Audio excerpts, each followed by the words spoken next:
दोस्तों बहुत बहुत स्वागत है आप सभी का एक बार फिर से। जी हाँ दोस्तों, आज पूरे दिन की कई महत्वपूर्ण और बड़ी खबरें निकलकर सामने आ रही हैं। जानेंगे सभी खबरों को विस्तार से। तो दोस्तों खबरों में आगे बढ़ने से पहले वीडियो को एक प्यार भरा लाइक जरूर कर दें और ताजा खबरों को जानने के लिए चैनल को सब्सक्राइब भी जरूर कर लें।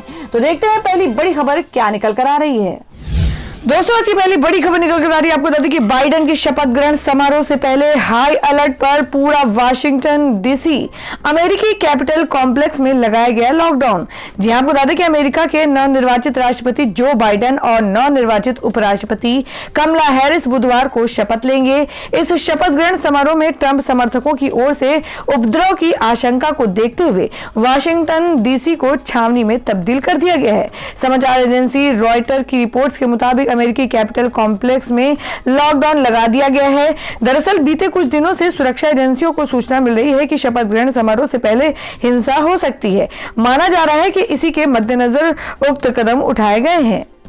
और दोस्तों में अगली खबर निकल कर आ रही है। आपको बताते कि तांडव पर मचे बवाल के बीच निर्देशक अली अब्बास जफर ने मांगी माफी, जारी किया बयान। जी हां, आपको बताते कि निर्देशक अली अब्बास जफर ने डेब्यू वेब सीरीज तांडव पर रिलीज के साथ ही जमकर हंगामा हो रहा है। सैफ अली खान, डिंपल कबाड़िया, सुनील ग्रोवर स्टारर ये वेब सीरीज अमेजॉन प्राइम पर रिलीज हुई थी। भावनाओं को आहत करने के आरोपों के बीच अब इस सीरीज के निर्देशक ने माफी मांग ली है। अली अब्बास ने ट्विटर पर अपना बयान जारी करते हुए कहा है कि उनकी वेब सीरीज की कहानी पूरी तरह काल्पनिक है और किसी भी घटना से इसकी तुलना पूरी तरह एक संयोग मात्र है। अली अब्बास जफर ने पूरी कास्ट और क्रू की तरफ से बयान जारी करते हुए लिखा कि हम वेब सीरीज तांडव पर आ रही जनता की प्रतिक्रिया को ध्यान से देख रहे हैं और आज सूचना और प्रसारण मंत्रालय के साथ हुई बैठक में हमें इस वेब सीरीज के कुछ तथ्यों से जुड़ी कई सारी शिकायतों और आपत्तियों के बारे में पता चला जो इसके कंटेंट के बारे में है। हमें पता चला कि वेब सीरीज की कुछ चीजों ने लोगों की भावनाओं को भड़काया है। और दोस्तों अगली खबर में आपको बता दें कि पीएम मोदी बने सोमनाथ मंदिर ट्रस्ट के नए अध्यक्ष। अमित शाह समेत ये 6 लोग भी ट्रस्ट में शामिल।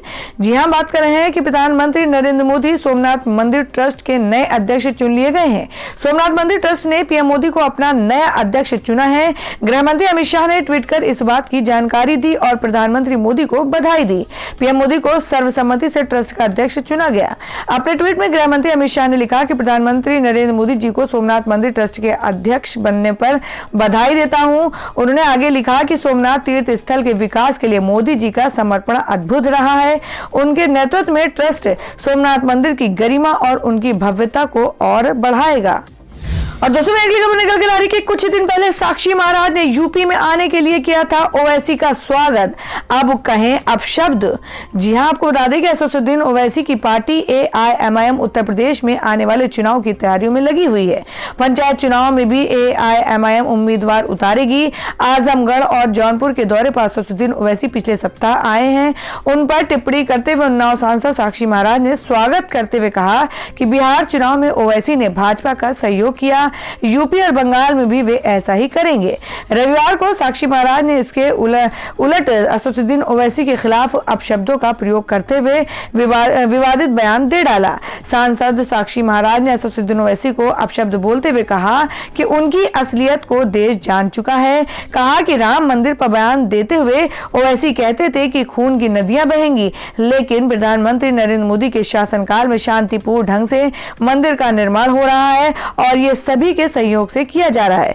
मंदिर निर्माण में एक बूंद खून भी नहीं बहा। सांसद साक्षी महाराज उन्नाव के परियर में स्थानीय विधायक पंकज गुप्ता के एक कार्यक्रम में आए थे। उन्होंने असदुद्दीन ओवैसी पर टिप्पणी करते हुए कहा कि उनके बहकावे में कोई नहीं आएगा।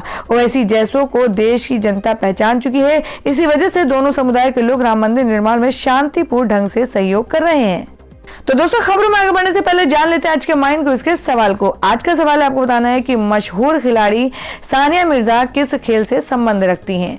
इसका जवाब आपको वीडियो के नीचे कमेंट बॉक्स में देना है और सही जवाब देने वाले को रैंडमली सिलेक्ट किया जाएगा और वो जीत सकते हैं बम्पर पुरस्कार। तो बढ़ते हैं अगली खबर की ओर।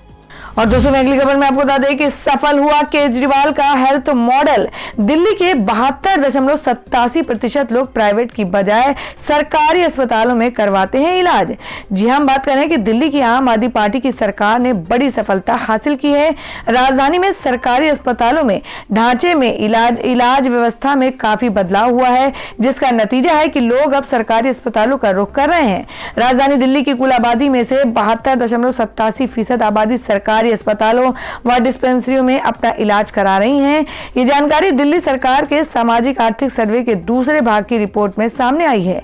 सरकार की तरफ से नवंबर 2018 से नवंबर 2019 के बीच ये सर्वे कराया गया था।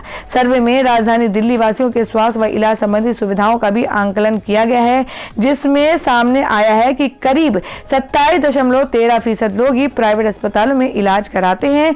रिपोर्ट के अनुसार राजधानी की 2 करोड़ आबादी में 2.60% आबादी को क्रोनिक यानी पुरानी बीमारियां हैं। इस 2.60% आबादी में से 50.29% पुरुष व 49.71% महिलाएं हैं।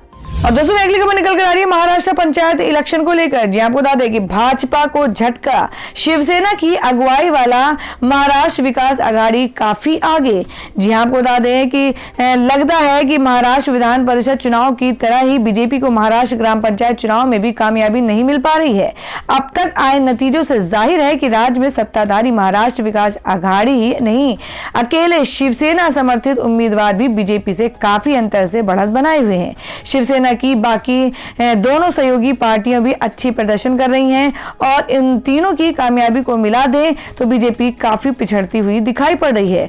गौरतलब है कि महाराष्ट्र राज्य निर्वाचन आयोग ने राज्य के 34 जिलों की 14,000 से ज्यादा ग्राम पंचायतों में चुनाव करवाया है, जिनके लिए सोमवार सुबह 9 बजे से वोटों की गिनती चल रही है।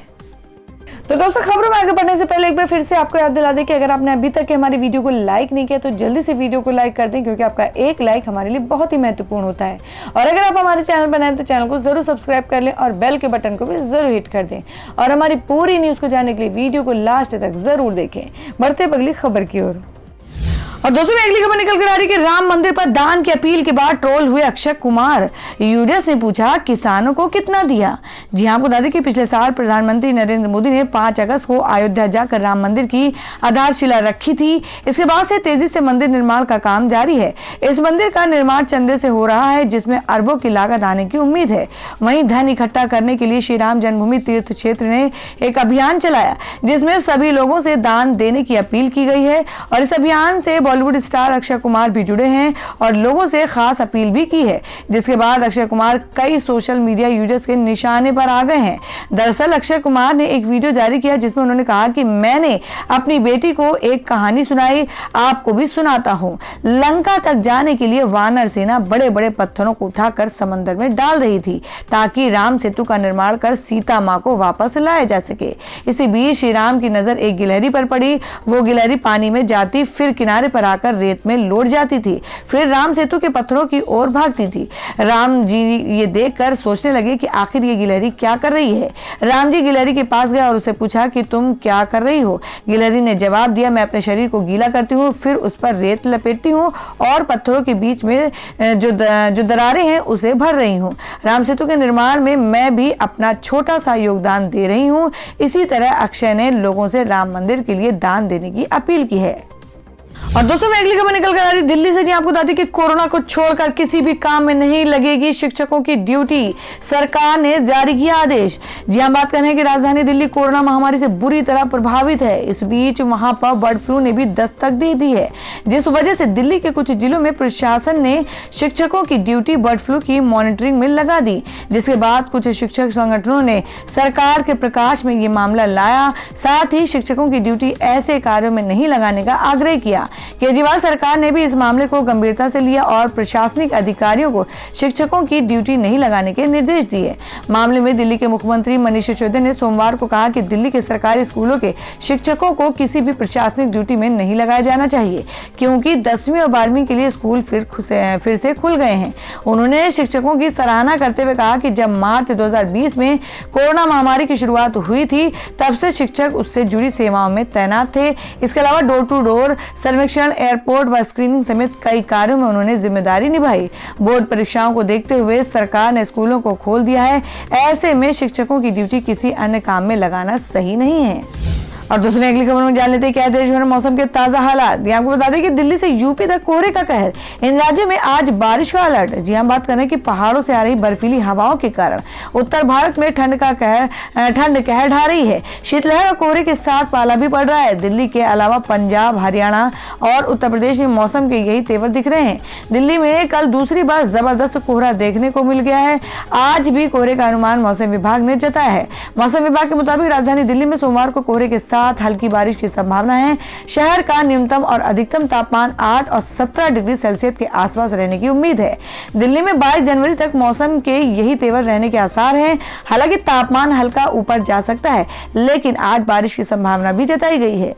तो दोस्तों ये थी अब तक की सभी बड़ी खबरों की अपडेट्स। टुडे ब्रेकिंग न्यूज और लेटेस्ट खबरों को देखने के लिए हमारे चैनल को सब्सक्राइब जरूर कर लें। वीडियो को लाइक और शेयर भी जरूर कर दें अपने दोस्तों और रिलेटिव्स के साथ। तो दोस्तों फिर मिलेंगे काम की खबरों और सरकारी योजनाओं की एक और नई वीडियो के साथ। तब तक के लिए धन्यवाद दोस्तों।